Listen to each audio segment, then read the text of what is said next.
Quand on pense à la fiction, on se dit... La caméra, le son, mais aussi des questions éthiques. Bonjour. Bonjour à tous. Merci d'être super nombreux, c'est assez fou. Un an après la sortie du film, plus d'un an. Donc, je suis super contente.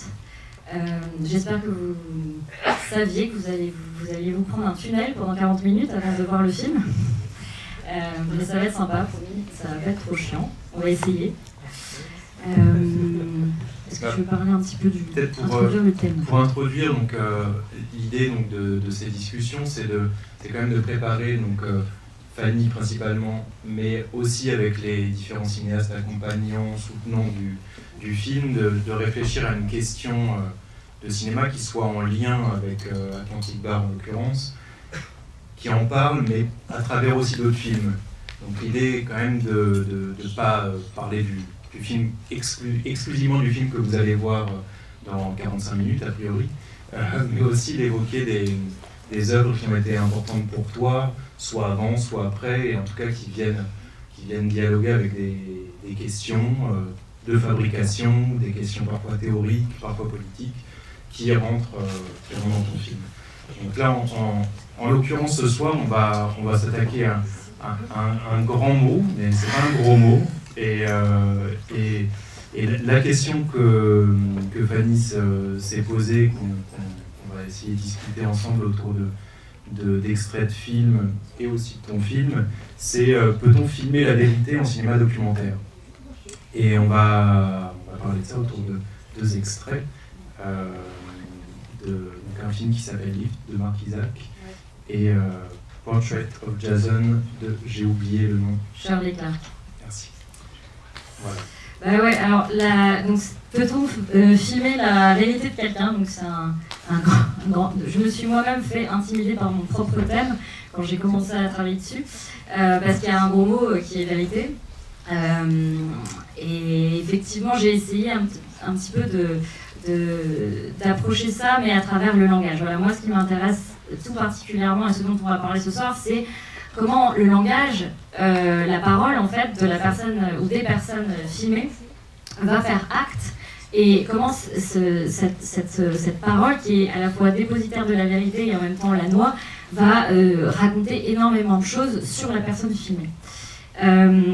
Et en fait, la parole, très précisément, c'était un défi pour moi pour le film, parce que c'est un film qui se passe dans un bar, et qu'un bar, c'est un lieu de théâtre, de confession. Enfin, en tout cas, moi, initialement, je ne savais pas. D'ailleurs, c'était un petit peu ma grande question. Est-ce que dans un bar, on se confie, ou est-ce que dans un bar, on se joue, ou on se rejoue? Et évidemment, ça se passe beaucoup par la parole. C'est des gens qui tchatchent toute la journée. Donc, la parole, c'était quelque chose de très présent, de très, très important dans mon processus de fabrication. D'autant plus que c'était tourné dans le sud, donc c'est quand même des gens qui tchatchent pas mal, qui ont une voix de fou, qui parlent hyper facilement en fait. Et le défi, c'était quand même d'aller justement au-delà de cette voix pour aller chercher quelque chose. Et sur la vérité, donc vérité gros mot encore une fois, parce que c'est hyper subjectif évidemment. Moi, il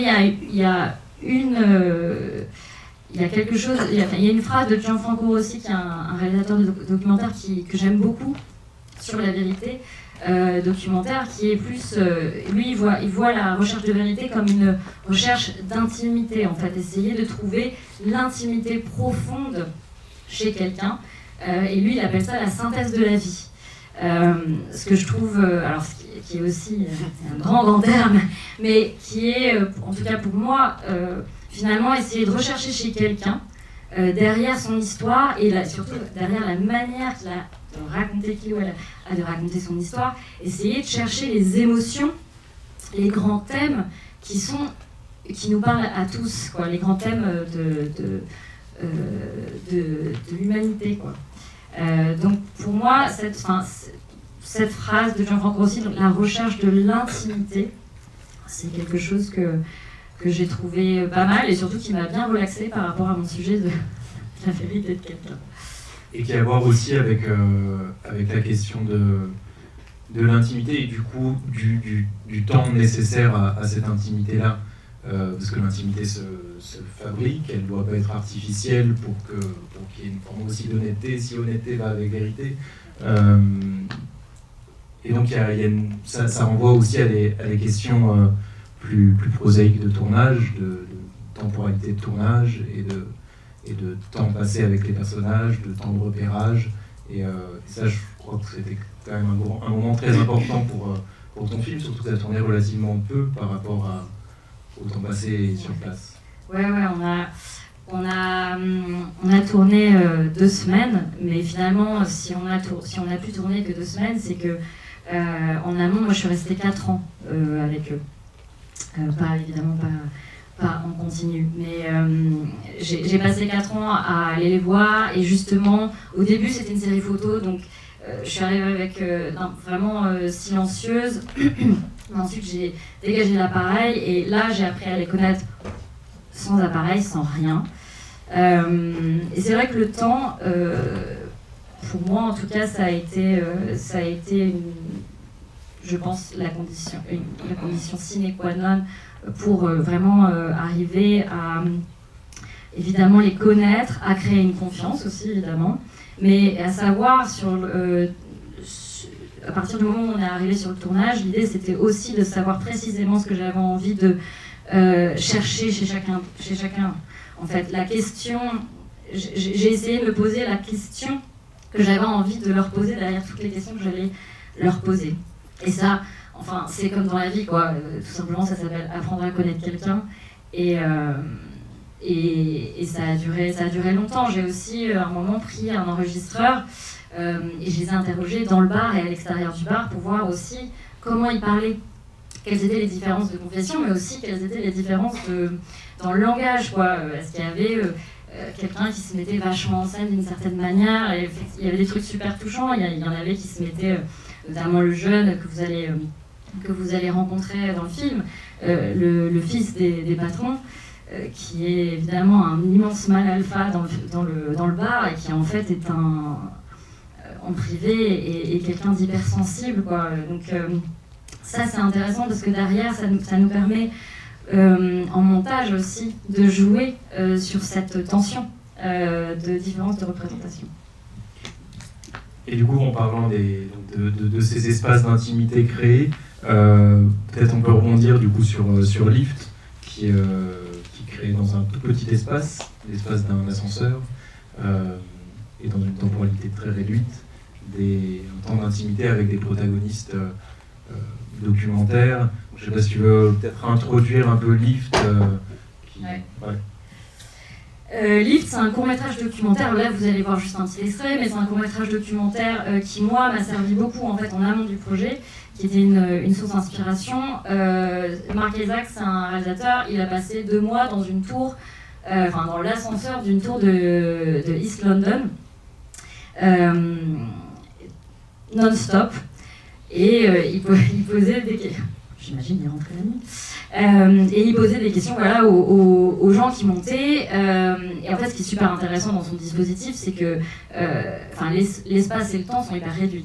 Donc c'est juste un ascenseur, donc pas moyen de se cacher, quoi. Et t'as quoi, t'as 10 secondes, 15 secondes, 20 secondes pour aller à ton étage. Et donc c'est le temps qui est imparti pour répondre à des questions.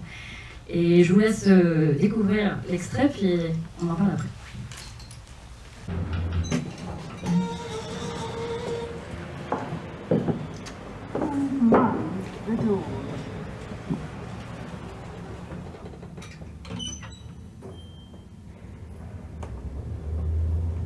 Do people speak to each other in this lift very much? Sometimes, when we know each other. Yeah. Podium floor, ground floor.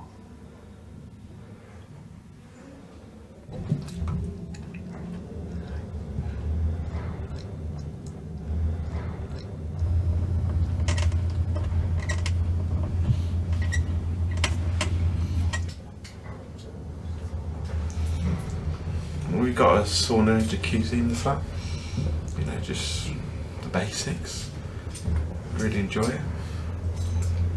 It seems to be a really nice flat. Sorry, excuse me? Got a sauna jacuzzi in the flat.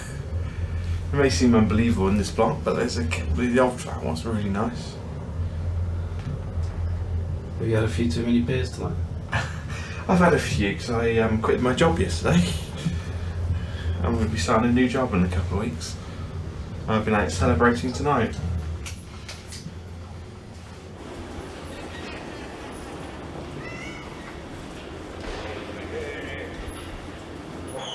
Now get that up fucking name, please. Yeah. Do them here.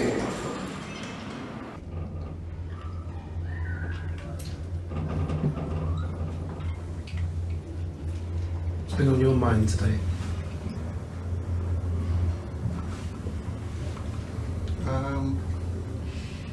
Not a lot really, just when I've finished work. I've just finished work. And I'm just watching the clock go by. Right.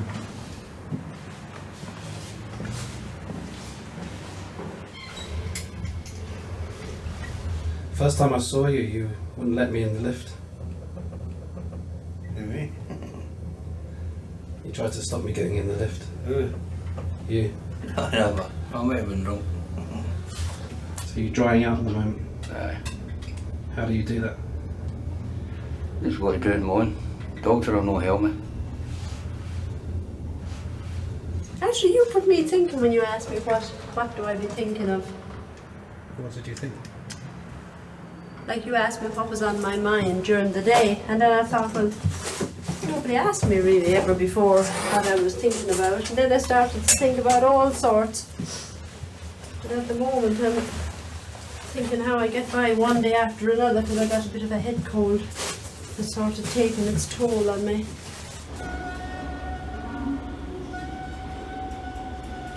This problem is a lift now.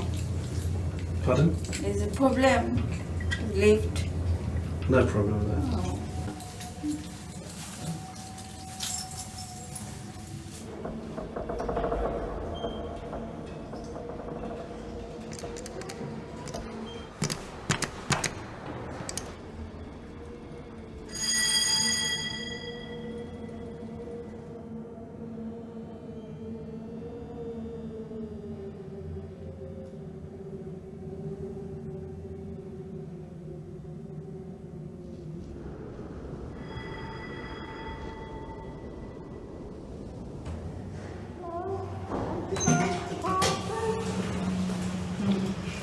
Hello.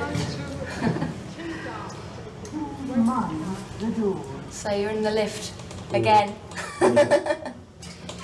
So what motivates you to want to stand in lifts for 10 hours a day? Is it the confined space you like, or you get behind this camera? Tell me, why do you do this?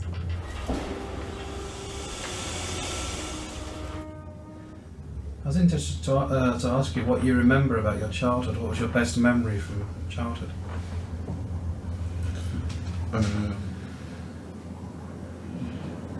There's a recorder competition in front of an audience. And I was the only boy apparently. There were loads of girls.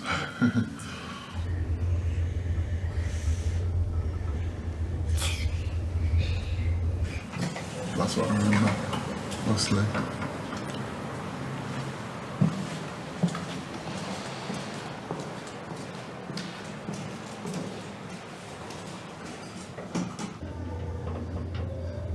Peter, what's the best thing you remember about your childhood? The best thing?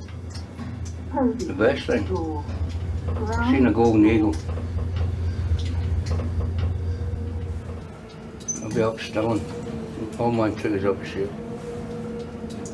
Oh, big, massive big thing. Beautiful. You couldn't see it close up. You have to stand way back with the binoculars watching it. I need to do it fast. I was sent to hospital afterwards for about 3 months or so. I was suffering from paranoid schizophrenia, and I was hearing voices, all because of the death of my parents.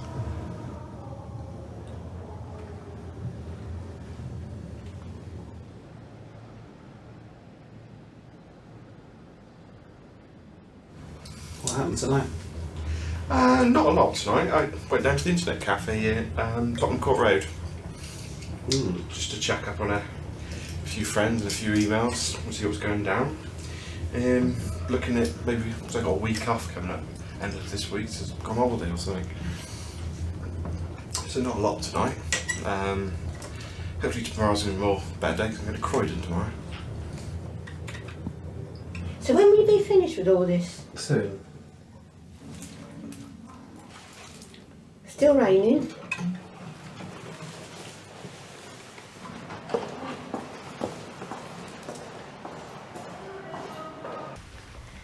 Moi, je suis fascinée par ce doc qui, pour moi, est un bel exemple et une belle leçon de l'abstraction de la parole.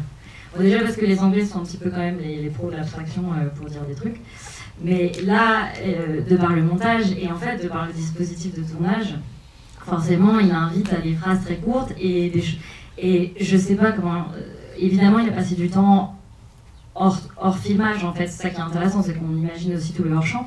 Mais ce qui est fou, c'est que dans leurs témoignages se mélangent des choses hyper profondes, hyper deep, et puis tout d'un coup, je vais chercher des clopes, ou il pleut, ou comme pour un petit peu contrebalancer le truc méga deep qu'ils viennent de dire. Et en fait, je suis fascinée par réussir à faire dire des choses très petites à des gens, mais qui ont une grande valeur symbolique en fait. Et ça, je pense que voilà, on peut uniquement le faire si on passe du temps avec les gens, si on comprend. J'imagine que la question qu'ils voulaient leur poser derrière toutes ces questions, c'était est-ce que vous vous sentez seul dans ce grand immeuble avec des centaines de personnes, personne ne se connaît quoi. Et dans Atlantic Park, que vous allez voir tout à l'heure, il y a un personnage qui est très très attaché au patron, qui est tout le temps avec eux. J'essaie de ne pas spoiler en même temps, c'est oublié. Et qui en fait à un moment nous dit, ils vont à la pêche et lui il me dit moi je pêche pas en fait, moi j'y vais mais je pêche pas.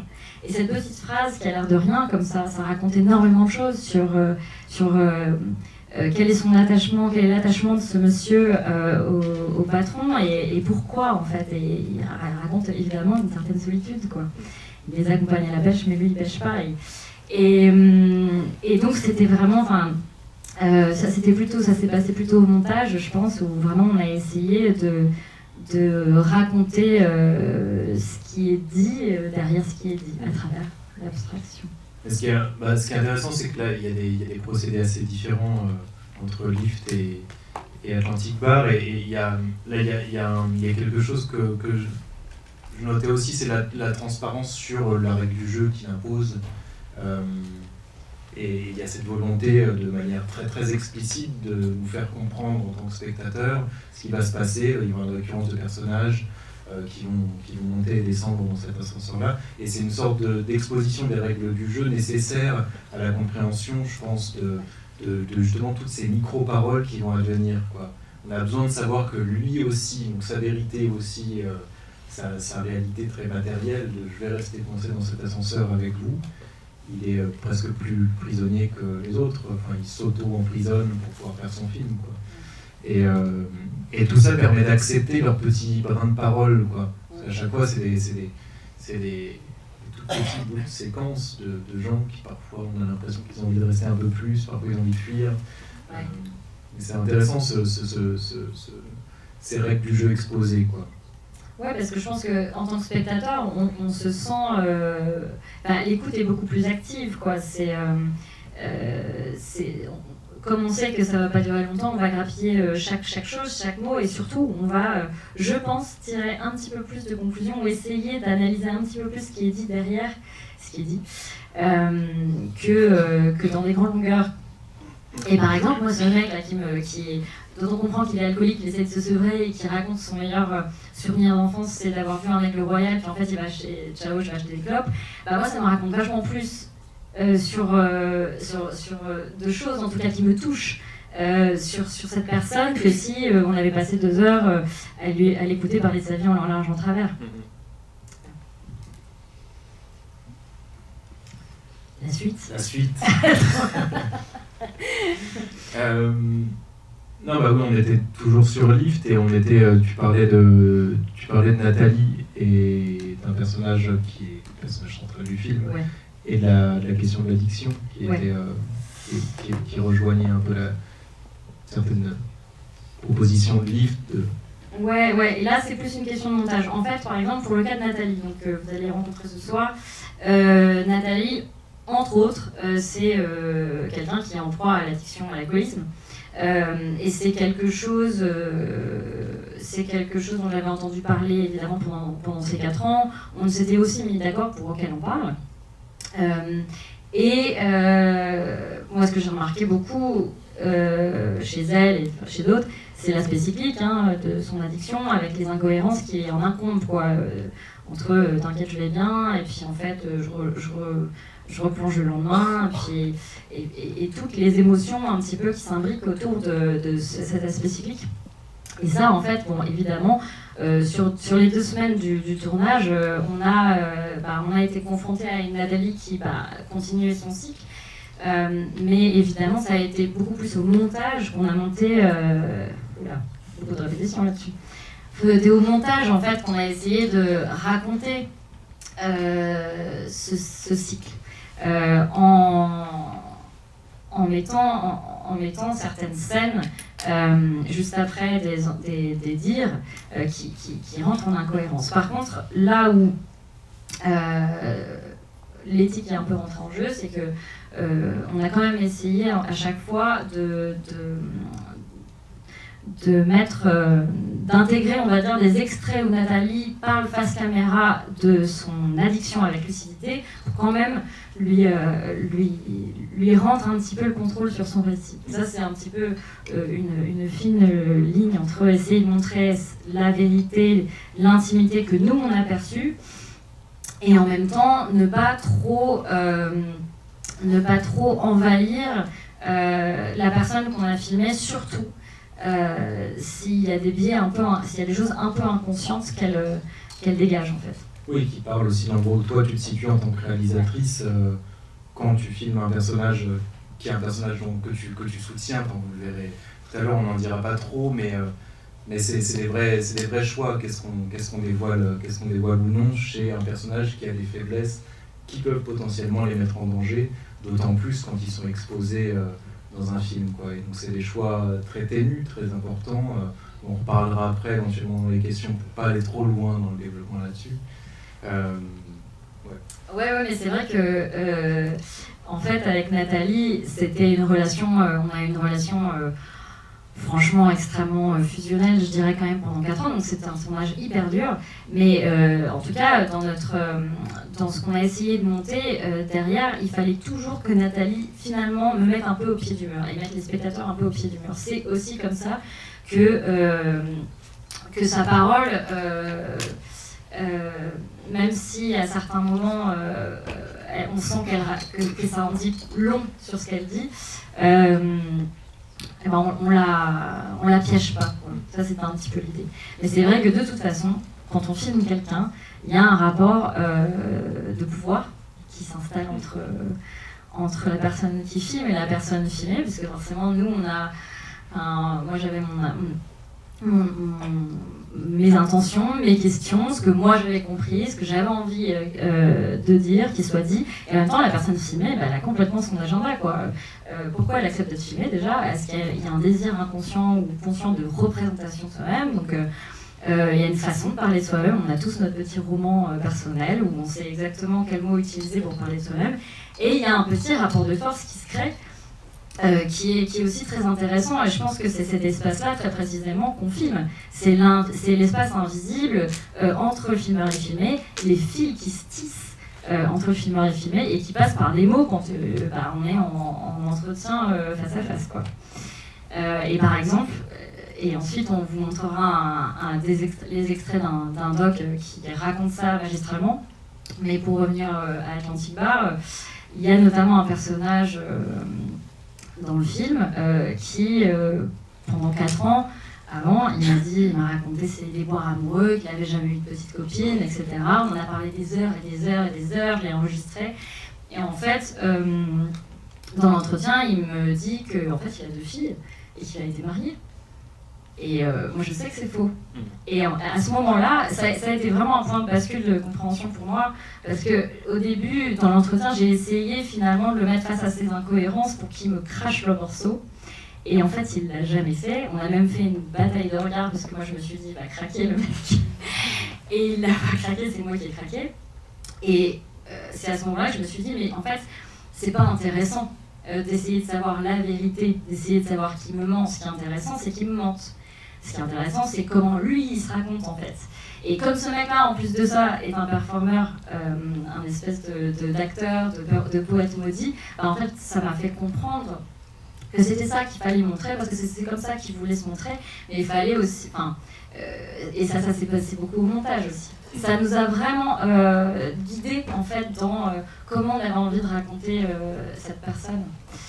Donc voilà, donc beaucoup de conflits aussi, quoi, des jeux de pouvoir, et c'est assez passionnant. Ouais.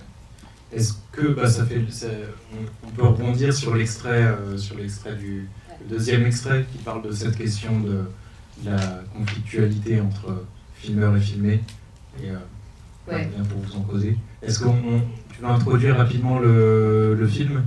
Ouais, j'essaie de faire rapide. Vous allez voir 3 extraits du même film, donc qui vont être coupés par un noir, hein, comme ce que vous avez vu là. C'est un film qui s'appelle Portrait of Jason, qui est un documentaire des années 60 par une réalisatrice américaine qui s'appelle Shirley Clarke. En fait, ils ont trouvé Jason, donc, au Chelsea Hotel. Et le Chelsea Hotel, pour ceux qui ne situent pas, c'est un hôtel à New York mythique dans lequel se mélangeaient rockstar, tout le club d'I-27 y est passé. Et il y avait des gens, des artistes qui sont devenus extrêmement connus, mais il y avait aussi tout un tas de personnes qui erraient, qui espéraient justement cette célébrité un jour. Et Jason, c'était un de ces mecs. Et donc, voilà, c'est un performeur qui est queer, qui est travailleur du sexe, et qui souffrait d'alcoolisme, d'héroïnomanie, d'héroïnomanie. Et Shirley Clarke est allée le voir en disant, voilà, moi ce que je te propose, c'est que tu viens chez moi toute une nuit, je te donne toute la cam que tu veux, mais je te filme, et grosso modo, j'essaie d'en savoir plus sur ta vie, quoi. Et vous allez voir, et on en reparle après.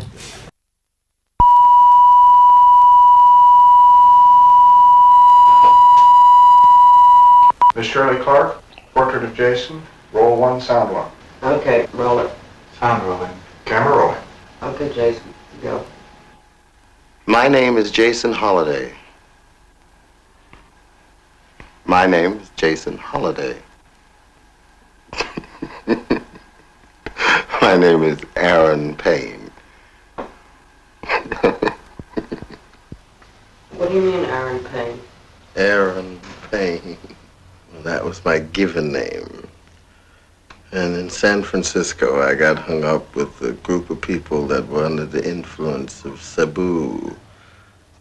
He was changing people's names to suit their personalities.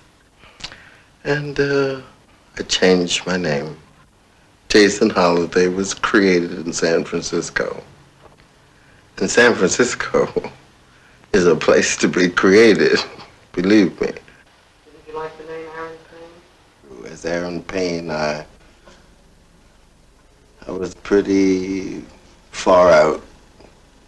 Not any further than I am now, but I was, it had unpleasant memories that lead to this state of depression. And I just thought, being with those people in San Francisco who personalities were suiting their names, that if I found myself another name and gave myself another chance, I'd be happier. And I dug being called Jason, and like all my hip friends and the people that I knew, I told them my name is Jason now. And they call me that. But a few evil people, you know, every now and then they'll call you Aaron. And I remember once in San Francisco, I told Miles Davis, I said, my name is Jason. And Miles said, shit, that ain't none of your name. But he was hip enough to call me Jason. He hasn't called me Aaron since. And as Jason, I really have discovered a new personality. I'm a lazy cat. I've always wanted to really jump into it, but I kept avoiding it somehow. Like I made an excuse for accepting other people's problems and putting down my own. And I always became this one or that one's flunky or anything to do to keep from facing what I really wanted to do. And now I kind of like want to do it. And Jason sort of is giving me the strength to do it. Like I came back to New York after being away for 3, 4, 5 years. And some old friends that you don't even see anymore, and the new ones are the ones that you keep. I told him my name was Jason, and I was able to establish that. I got the Social Security card, Jason Holiday. I have a cabaret license. Believe me, there's something to the name. You know, if the name rings a bell to you and makes you feel well, then take the name. What do you do for I don't know how the rest of the world feels at this moment. Tell us about the scene, man. Shit, it's like a scene from Tennessee Williams. This scene, Yeah. Tennessee Williams, you know, just couldn't have done me any more justice. I mean, this is my moment, you know. I'm here, like, on the throne, you know. And I can say whatever I goddamn please. But it's got to be righteous, you know. Oh, this is my chance to really feel myself and say, yeah, I'm the bitch. Believe it, you know. You amateur cunts, take notice. I'm the bitch.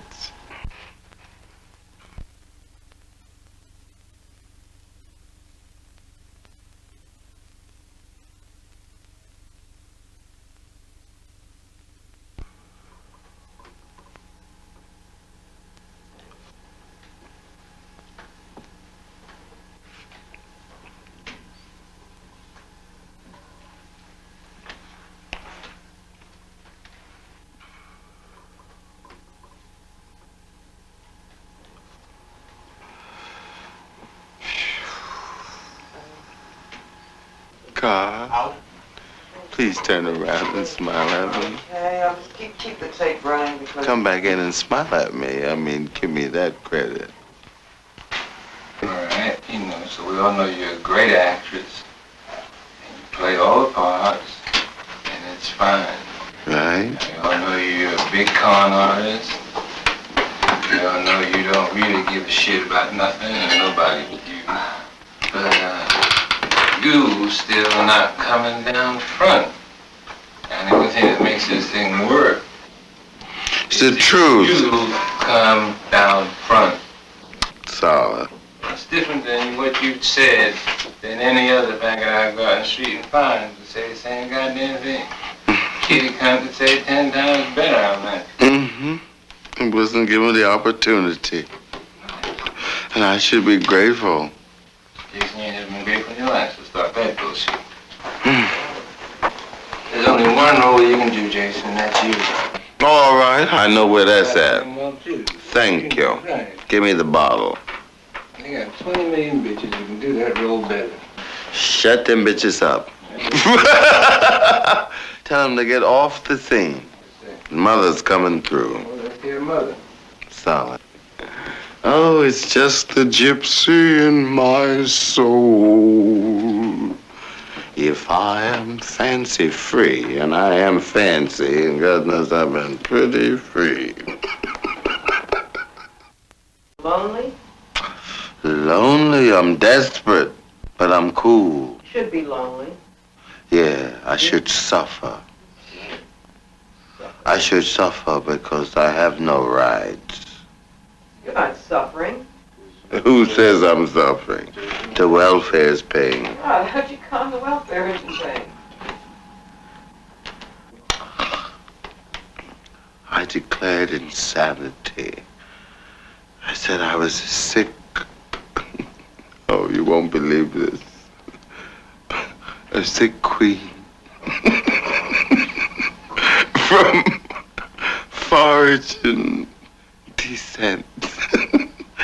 How foraging could you be, you know? That's just the foraging it would take for the check to descend here. That went over big. And then I got weak, and I was humble, and I needed sympathy. Thank you. What do you mean by humble? Well, I was phony.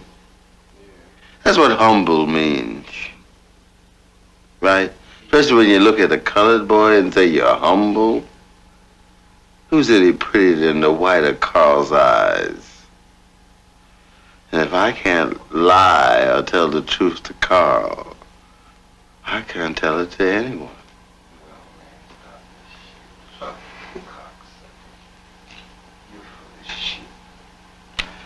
Well, that's showbiz. That's why you ain't in it too much. Because you're full of shit. Well, teach me tonight. I've been begging you to teach me. Bullshit. You can teach me. Honest. You can teach me. Be honest, motherfucker. Stop that acting, will you? Shit. Goddamn liar. You're right again. Yeah, right, man. Just stop it. He's right, man. He's just full of shit, man. That's all. Oh, shut up. Oh, Robert, I love you. Oh, and I want you. Jason Holiday. You better say that again. I said it again. And smile. That's why you're full of shit. I beg your pardon.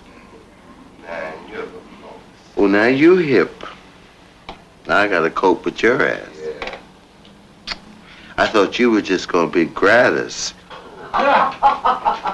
Oh, thanks a lot. Well, then I'll kiss your ass any day at Macy's window. At high noon, Queen. Marlon Brando jacket and all. Think I'd let you? How could you resist? Oh, let's bitch about it a little while. I don't want no part of you, man. You fucking nasty bitch. It's the nicest thing anyone's ever said to me, especially a man. You're blowing your own thing, Jason. You hear me, bitch. You're blowing your own thing. A lot of fucking bread. You ain't gonna get another chance. Tell me where to stop, Carl. You're gonna get another chance. Tell me where to stop, Carl.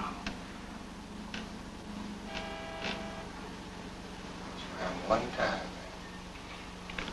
I felt it. Watch, man.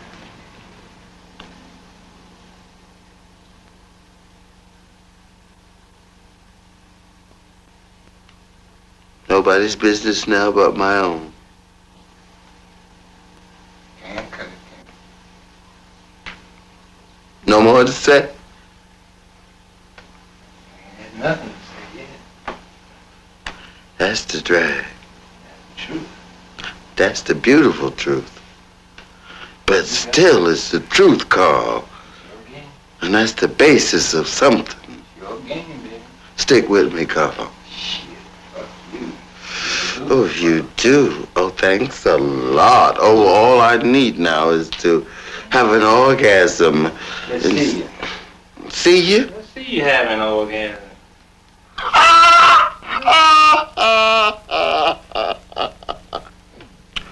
Thanks a lot, Marvin. Fine. Very good. I think we've all had it, huh? Fine. Oh, that was beautiful. I'm happy about the whole thing. Good. That's nice. The end. The end. The end. The end. The end. That's it. It's over. The end.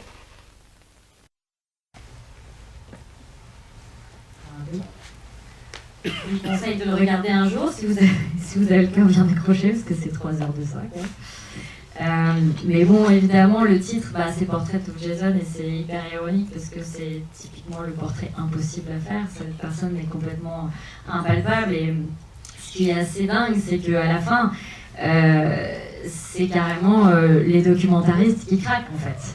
Alors il y a un jeu qu'on peut penser vrai ou qu'on peut penser un petit peu provoqué pour le provoquer lui, mais en fait il craque jamais, Jason. Il est toujours dans la performance, et c'est ça qui est incroyable, c'est que à la fin on se dit qu'on le connaît pas du tout, et en même temps on le connaît probablement extrêmement profondément, puisque c'est quelqu'un qui, on peut imaginer, ne peut pas avoir accès à lui-même sans s'effondrer, sans en mourir en fait. Et donc en fait, ce qui se raconte réellement sur lui, c'est ce qu'il ne dit jamais, c'est ce qui se trame derrière, quoi. Et je trouve que c'est en tout cas, d'avoir gardé au montage les altercations entre Orchamps, le documentariste, et lui, c'est aussi un témoignage de renversement de scène. Oui, c'est aussi une inversion de ce qu'on a l'habitude de voir dans des moments d'entretien documentaire classiques, où en général on est l'écran, la caméra, l'objectif et le réceptacle d'une parole. Parfois il y a des questions qui reviennent, qui en général sont un peu le plus long possible, etc. Et là c'est une bataille entre deux personnes qui s'envoient des mots d'oiseau pendant tout le film, j'imagine. Je l'ai pas vu en entier, je connais les extraits, mais... Non, justement, c'est ça qui est dingue, c'est que c'est assez silencieux de l'autre côté jusqu'à la fin. Et à la fin, on sent que... et en même temps, le gars craque, et enfin, on sent qu'il perd ses moyens. Il veut le provoquer, mais il sait plus comment, quoi. Vas-y, montre-nous un orgasme. Puis en face, le mec, son orgasme, c'est un cri, un rire et un pleur, quoi, en l'espace de 2 secondes. En fait, il est imperçable, et c'est ça qui... et il finit par inverser les rôles, quoi. C'est finalement le documentariste qui est montré, qui est dévoilé ici. Donc voilà, de la complexité des rapports entre le filmeur et le filmé. Mais oui, il y avait quand même cette question de l'entretien, parce que tu as quand même choisi dans tes 2 extraits un rapport à la frontalité caméra protagoniste que je trouve intéressant, assez significatif de ton choix de questionnement, parce qu'on pense, quand on pense à vérité et cinéma documentaire, il y a quand même l'idée du cinéma vérité qui vient, du cinéma direct, de toute une tradition qui justement évite ce rapport-là, qui évite absolument, qui devient un peu doctrinaire même parfois dans certaines écoles. Et par ailleurs, toi, tu as décidé, mais aussi dans ton film, d'employer les deux. Donc, toi, tu es dans un rapport qui se situe un peu entre une pratique qui serait plus proche d'un cinéma direct et quand même avec un rapport à l'entretien.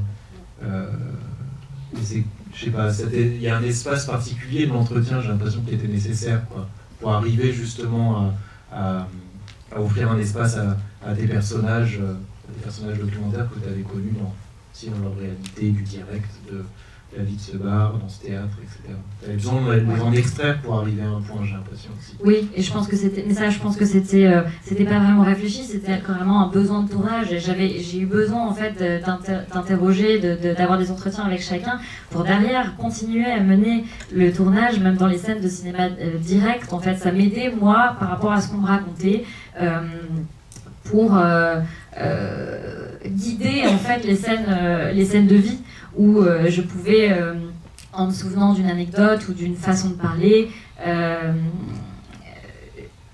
finalement mettre en scène un petit peu les scènes de vie pour que ça crée une tension, pour que ça crée un écho en fait avec les scènes d'entretien.